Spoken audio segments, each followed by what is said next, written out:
इन चीजों में समझना चाहिए। चमत्कार में रविदास को नहीं समझना चाहिए, ठीक है। अगर चमत्कार में फंस जाओगे तो अंधविश्वास आडंबर से कभी नहीं निकल पाओगे। अगर रविदास को जानना है तो रविदास की विचारधारा से जुड़ना होगा। रविदास ने क्या कहा है, तो रविदास के दोहे पढ़िए, रविदास के वचनों को पढ़िए, रविदास की जीवनी को पढ़िए, तो रविदास ने ऐसा ऐसा कहा है, ठीक है।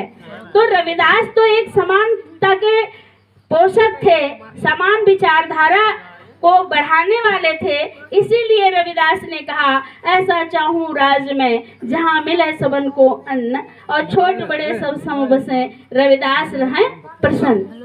तो अब रविदास की देखिए विचारधारा कैसी थी कि उनकी एक समानतावादी विचारधारा थी कि सभी को सुखी और कल्याणमयी और प्रसन्न देखना चाहते थे। तभी तो रविदास ने कहा कि कोई भी हमारे ऐसा राज हो कि कोई भी भूखा ना सोए, कोई भी पास पड़ोसी गांव का क्षेत्र का कोई भी भूखा ना सोए, ऐसी रविदास की विचारधारा थी। अब इसलिए रविदास की जब ऐसी विचारधारा थी, लोगों को ऐसी विचारधारा पसंद ना आई, उनको अखर गई। और जानते हो, मेवाड़ की रानी जिसको मीरा कहा जाता है, लोगों ने प्रचारित किया कि कृष्ण की भक्त थी।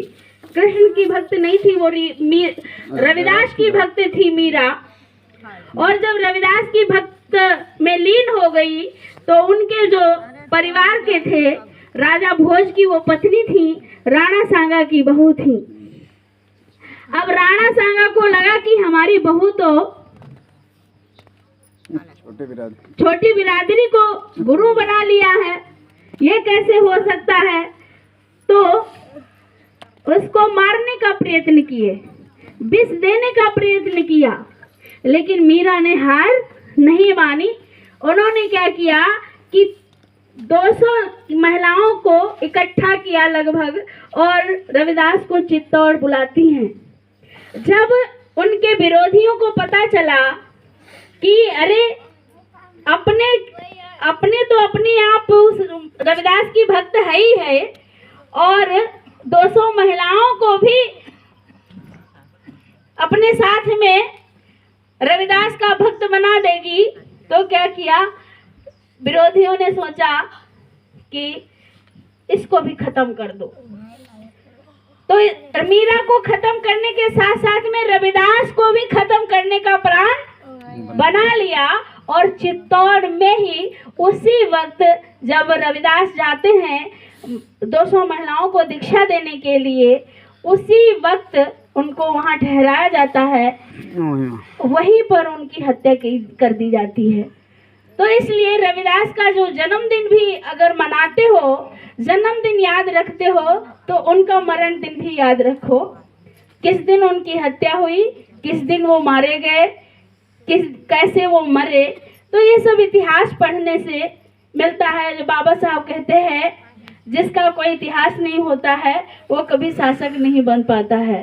तो इसलिए आप शासक बनना सीखो। जब जितना ही इतिहास पढ़ोगे, हमारी इन बेटियों को अपने मोबाइल पे आप लोग देखते हो, टिकटॉक ना देख करके महापुरुषों की जीवनी देख लिया करो कभी कभी। माता सावित्री बाई की जीवनी पढ़ो, रविदास की पढ़ो, बाबा साहब की पढ़ो, माता रामाबाई की पढ़ो, फूलन देवी की पढ़ो। तो इस प्रकार से आप अपनी जीवनी को पढ़िए और पढ़ करके आगे बढ़िए। जब पढ़ोगे तभी जानोगे, और जब जानोगे तभी तो मानोगे। अन्यथा आप जैसे लोग जीते खाते तो सभी हैं, है ना। पशु भी अपना जीवन व्यतीत कर लेता है, चल फिर करके, घास खा करके, मतलब टुकड़े पे पल करके तमाम प्रकार का जीवन जी लेते हैं। लेकिन आप तो एक मनुष्य हो, विवेकशील प्राणी हो, सामाजिक प्राणी हो। कम से कम इस बात का तो ध्यान रखिए। और हम जहाँ जहाँ जाते हैं तो जो जागरूक है इन जैसे लोग, तो कहते हैं महिलाएं अंधविश्वास आडंबर में ज्यादा फंसी हैं, महिलाएं मानती नहीं हैं। तो बताओ, आप अपनी बदनामी खुद करा रही हो। तो इसलिए अंधविश्वास आडंबर में फंस करके ना, अगर आपने आज बहुत बड़ा सराहनीय कार्य किया है